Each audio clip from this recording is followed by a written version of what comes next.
అయ్యో, ఈరోజు క్రిస్మస్ కదా, చర్చ్కి వెళ్ళలేదా? లేదు బబ్లు, అందుకే నీ దగ్గరికి వచ్చాను. బయట చాలా చల్లగా ఉంది కదా, ఎందుకు ఈ టైంలో వచ్చా? అవును బబ్లు, ఇక్కడ చాలా చల్లగా ఉంది.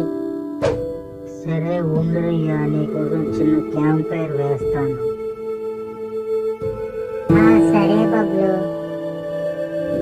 బబ్లు, నాకు కొంచెం ఆకలిగా ఉంది, ఏమైనా తినడానికి ఇస్తావా? సరే రియా, తినడానికి ఏమైనా ఉన్నాయేమో చూస్తాను, ఆగు. రియా, ఇదిగో ఇది తీసుకొని కొంచెం తిను. బబ్లు, ఆ క్రిస్మస్ ట్రీ చాలా బాగుంది. చాలా థ్యాంక్స్ రియా, అది నేనే చేశాను. సరే బబ్లు, టైం అయింది, ఇంటికి వెళ్తాను. ఓకే బాయ్ రియా, జాగ్రత్తగా వెళ్ళు ఇంటికి.